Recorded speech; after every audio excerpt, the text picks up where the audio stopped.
जिज्ञासु मित्रों, बहुत बहुत अभिनंदन है आप सभी का दिव्य सृजन में। और प्रत्येक दिवस की भांति आज भी हम यहाँ पर लाइव चर्चा का कार्यक्रम कर रहे हैं और आज शिव सूत्र पर अगले सूत्र में महर्षि वसुगुप्त क्या रहस्य खोलते हैं शिव सूत्र के माध्यम से, हम वो समझने का प्रयास करेंगे। पिछले सूत्रों में हमने स्वतंत्र भाव और स्वतंत्र भाव से प्राप्त होने वाली जो सिद्धि है कि किसी भी शरीर पर योगी का नियंत्रण, किसी भी भाव पर, अंतःकरण पर योगी का नियंत्रण हो जाता है, लेकिन योगी स्वयं को बीज के साथ जोड़कर रखता है, सावधान रहता है और बीजावधानम, बीज का ही ध्यान करता है। अपनी संपूर्ण दृष्टि को बीज पर ही लगाकर रखता है, अपने संपूर्ण उद्देश्य को, भावनात्मक उद्देश्य को बीज से जोड़ के रखता है। और इसका परिणाम ये होता है कि योगी सिद्ध अवस्था में तो रहता ही है, साथ ही साथ उस बीज के साथ उसका लय शुरू हो जाता है, उसका परमधाम में प्रवेश शुरू हो जाता है, उसका लय शुरू हो जाता है। वह ब्रह्म होने की प्रक्रिया में लीन होना शुरू हो जाता है, वो जुड़ जाता है कि वो ब्रह्म हो रहा है, वो धीरे धीरे ब्रह्म का ही रूप धारण कर रहा है, वो ऐसी अवस्था में पहुंच जाता है।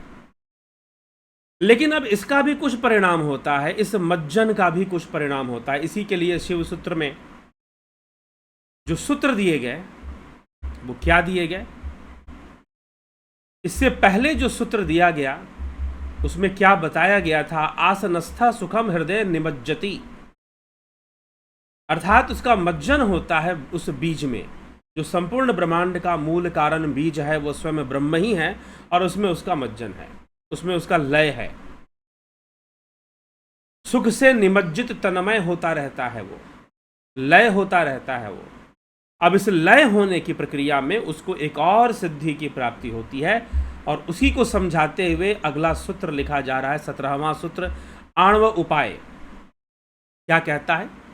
स्वमात्रा निर्माण मापादयति, स्वमात्रा निर्माण मापादयति। इस प्रकार आणव उपाय से प्राप्त शाक्त वेश के प्रकर्ष से शिव योगी शांभव वैभव को प्राप्त हुआ स्वेच्छा से स्वमात्रा का निर्माण कर सकता है, अर्थात बुद्धि क्रिया से युक्त चित्त का निर्माण कर उसे देख सकता है। योगी के अंदर सृष्टि करने की शक्ति आ जाती है, योगी सृष्टि कर सकता है, ऐसा सामर्थ्य उसके अंदर आ जाता है। सहज विद्या का उदय हो चुकने पर शिव योगी अपने शक्ति रूपी विश्व माता उद्धृत हो जाती है, उसके अंदर विश्व माता उद्धृत हो जाती है। शक्ति रूपी विश्व माता मतलब सिद्धि रूपी विश्व माता, उससे वह अपनी इच्छा अनुसार भावों के सृष्टि संहार आदि को करने में समर्थ हो जाता है। चाहे उन्हें करे या ना करे, लेकिन उसके अंदर सामर्थ्य जरूर आ जाता है, उसके अंदर ऐसी शक्ति का प्रागट्य जरूर हो जाता है जिससे कि सृष्टि संभव हो, संहार संभव हो, और वो अन्य चित्त का निर्माण भी कर देता है। अब चित्त का निर्माण होगा तो जीव बना दिया उसने, एक नया ही जीव बना दिया फिर तो। लेकिन यहां पर एक विषय ये आ रहा है, जो कहने का तरीका है वह यह है, स्वमात्रा निर्माण मापादयति, निर्माण करने की शक्ति। बात समझ में आ रही है? लेकिन स्वमात्रा, ये शब्द का प्रयोग क्यों हुआ है? मात्रा, अब फिर से समझ लीजिए। स्वमात्रा, स्वमात्रा, स्वमात्रा का अर्थ है मातृका। अभी पीछे हमने शाक्त उपाय में मातृकाओं को समझने का प्रयास किया था। मातृकाएं कौन है? मातृशक्ति। मातृशक्ति कौन है? जो सृष्टि करती है, प्रलय करती है, वही मातृशक्ति है जो निर्माण करती है, जो सबको जन्म देने वाली है, सबको उत्पन्न करने वाली है। उद्भव स्थिति संहार कारणीम क्लेश हारणीम, जो सबका उद्भव स्थान है, जहां से सब पैदा होते हैं, सब जन्म लेते हैं, वो मातृका शक्ति है। तो स्वमात्रा, वह स्वयं ही मातृ रूप हो जाता है। अर्थात यहां पर एक उपमा देते हुए या एक अलंकार देते हुए कि स्वमात्रा, मातृशक्ति रूप में वो प्रकट हो जाता है। योगी किसको, अरे सीधी सी बात है, जब योगी आगे बढ़ेगा अपनी योग साधना पर तो उस पॉइंट पे पहुंचेगा जहां से सारी सृष्टि बनी है, संपूर्ण शक्ति विकसित हुई है, और वो शक्ति मातृशक्ति है, वो मातृकाओं की शक्ति है। तो मातृशक्ति को वो प्राप्त हो जाता है और मातृशक्ति को प्राप्त होकर वो स्वयं मातृ रूप हो जाता है। उस समय वो संपूर्ण संसार को करुणा दृष्टि से देखता है, करुणामयी उसका व्यक्तित्व हो जाता है और उसके अंदर सृष्टि करने की क्षमता आ जाती है, शक्ति आ जाती है। वो दूसरे चित्त का निर्माण कर सकता है। अगर वो कोई चित्त बना देगा तो एक जीव ही बन जाएगा फिर तो, क्योंकि बुद्धि से संसर्गित होती हुई चेतना चित्त का निर्माण करती है। अगर योगी चित्त का निर्माण कर देगा मतलब एक जीव बन जाएगा फिर। कहने का तात्पर्य कि योगी के अंदर सृष्टि करने और प्रलय करने की शक्ति आ जाती है। लेकिन ये शक्ति किसकी है? ये मातृका शक्ति है। अर्थात अभी भी योगी पूर्णतः ब्रह्मलीन तो नहीं हुआ है, प्रोसेस में है। लय होने की प्रक्रियाओं में क्या क्या चीजें होती हैं, शिव सूत्र बारीकी से इन सभी चीजों का व्याख्या कर रहा है कि इसके पिछला स्टेज था कि वह स्वतंत्र भाव को प्राप्त होता है, उससे पिछला स्टेज था सहज विद्या प्राप्त होती है, पिछला स्टेज था वो दूसरों की मन की बात जान सकता है, फिर स्वतंत्र होकर दूसरे के शरीरों पर नियंत्रण कर सकता है, फिर अगर वो उसमें भी बीजावधान में लगा रहा, बीज में ही उसने अपना ध्यान रखा, तो वो लय होने की प्रक्रिया से जुड़ जाता है। और जिस समय वो लय होने लग जाता है उस समय उसके अंदर शक्ति आती है, क्योंकि वो जो लय होने की अवस्था है वहीं से तो संपूर्ण सृष्टि निकली है, वहीं से तो संपूर्ण सृष्टि प्रकट हुई है। तो वो जो लय होने की अवस्था में जब योगी पहुंचता है तो उसके अंदर सृष्टि और प्रलय करने की क्षमता आ जाती है, उसके अंदर सृष्टि और प्रलय करने की शक्ति आ जाती है, भले वो करे या ना करे। ये भी साथ में योग सूत्र लिख देता है, हो सकता है कि वो ना करे, योगी नहीं करते, क्यों करना, पहले से सृष्टि तो एक प्राकृतिक रूप से सृष्टि चल ही रही है, तो नया कुछ बनाने की क्या आवश्यकता। लेकिन उसके अंदर शक्ति जरूर आ जाती है कि वो सृष्टि कर दे, प्रलय कर दे, निर्माण कर दे, निर्माण करने की शक्ति। इसलिए यह सूत्र क्या कहता है, स्वमात्रा निर्माण मापादयति। स्वमात्रा निर्माण, स्वमात्रा का निर्माण कर सकता है, मातृकाओं का निर्माण कर सकता है, अपनी स्वेच्छा से स्वमात्रा का निर्माण कर सकता है। अर्थात बुद्धि क्रिया से युक्त, बुद्धि क्रिया से युक्त जो चेतना है वही चित्त है।